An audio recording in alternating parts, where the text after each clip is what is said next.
அனைவருக்கும் வணக்கம். நம்ம இப்போ 2025 மற்றும் 26ஆம் ஆண்டுக்கான தமிழக அரசின் வேளாண் பட்ஜெட்டுடைய அம்சங்களை பத்தி பார்க்க போறோம். அதை பத்தின விரிவான விளக்கத்தை இப்போ நம்ம பார்ப்போம். முதலாவதாக முதலமைச்சரின் உழவர்கள் நல சேவை மையம் விவசாயிகளுக்கு நவீன தொழில்நுட்பங்கள் மற்றும் ஆலோசனைகள் வழங்க வேளாண் பட்டதாரிகள் மற்றும் வேளாண் பட்டதாரிகள் மூலமாக 1000 உழவர்கள் நல சேவை மையங்கள் ரூபாய் 42 கோடி செலவில் தொடங்கப்பட உள்ளன.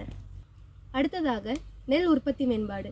டெல்டா மாவட்டங்கள் 18 லட்சம் ஏக்கர், டெல்டா அல்லாத மாவட்டங்கள் 34 லட்சம் ஏக்கர், மொத்தமாக 160 கோடி செலவில் சிறப்பு திட்டங்கள் செயல்படுத்தப்பட உள்ளன. அடுத்து பயிர் காப்பீட்டு திட்டம்.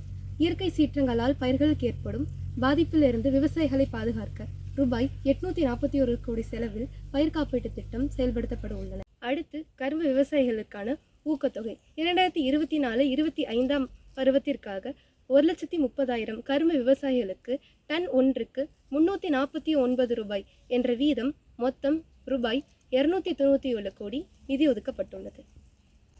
மானாவாரி நிலங்களில் கோடை உழவு. 3 லட்சம் ஏக்கர் மானாவாரி நிலங்களில் உழவு செய்வதற்காக உழவு மானியமாக 24 கோடி ரூபாய் நிதி ஒதுக்கப்பட உள்ளது. அடுத்து நுண்ணுயிர் பாசன திட்டம்.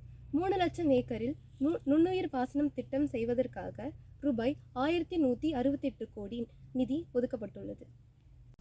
அடுத்து புவிசார் குறியீடு பெறும் பயிர்கள். திண்டுக்கல் மாவட்டத்திற்கு கப்பல்பட்டி கரும்பு, முருங்கை, ஆயக்குடி கொய்யா ஆகிய பயிர்களும், கடலூர் மாவட்டத்திற்கு வரகு ஆகிய பயிரும், நாகப்பட்டினம் மாவட்டத்திற்கு வேதாரண்யம் முல்லை ஆகிய பயிர்களும் புவிசார் குறியீடு வழங்கப்பட உள்ளன.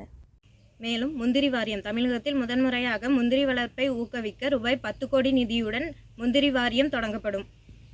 பசுமை காய்கறி ஆன்லைன் விற்பனை. முதன்முறையாக 20 உழவர் சந்தைகளில் பசுமை காய்கறிகளை நுகர்வோர் தங்களுடைய இல்லங்களில் நேரடியாக பெற உள்ளூர் இணைய வர்த்தக தளத்துடன் இணைக்கப்படும். வேளாண் இயந்திரமாக்குதல். 17,000 விவசாயிகள் பயனடையும் வகையில் வேளாண் இயந்திரமாக்குதல் திட்டத்துக்காக ரூபாய் 215.80 கோடி ஒதுக்கப்பட்டுள்ளது. மலைவாழ் உழவர் முன்னேற்ற திட்டம். 63,000 மலைவாழ் ஆதி திராவிட பழங்குடியினருக்கு மலைவாழ் உழவர் முன்னேற்ற திட்டம் செயல்படுத்த ரூபாய் 22.80 கோடி ஒதுக்கப்பட்டுள்ளது. மண்ணுயிர் காத்து மண்ணுயிர் காப்போம் திட்டம். 15 திட்டக்கூறுகளுடன் முதல்வரின் மண்ணுயிர் காத்து மண்ணுயிர் காப்போம் திட்டம் செயல்படுத்த ரூபாய் 142 கோடி ஒதுக்கப்பட்டுள்ளது. அடுத்ததாக அனைத்து கிராம வேளாண் வளர்ச்சி திட்டத்தை பற்றி நம்ம பார்ப்போம். அனைத்து கிராம வேளாண் வளர்ச்சி திட்டமானது 2338 கிராமப்புறங்களில் கலைஞரின் வேளாண் வளர்ச்சி திட்டம் என்னும் பெயரில் இது உருவாக்கப்பட்டிருக்கு. இது 269.70 கோடி செலவில் கலைஞரின் வேளாண் வளர்ச்சி திட்டம் என்னும் பெயரில் அனைத்து கிராம ஊராட்சிகளிலும் இத்திட்டமானது நிறுவப்பட்டுள்ளது. அடுத்தபடியாக மதிப்பு கூட்டு அழகுகள். அப்படி என்றால் வேளாண் விளைபொருட்களை மதிப்பு கூட்டுவதற்காக 1000 அழகுகள் அமைத்து அதற்காக 50 கோடி ரூபாய் அரசாங்கத்தால் வழங்கப்பட உள்ளது. அடுத்ததாக ஒழுங்குமுறை விற்பனை கூடங்கள் மேம்பாடு.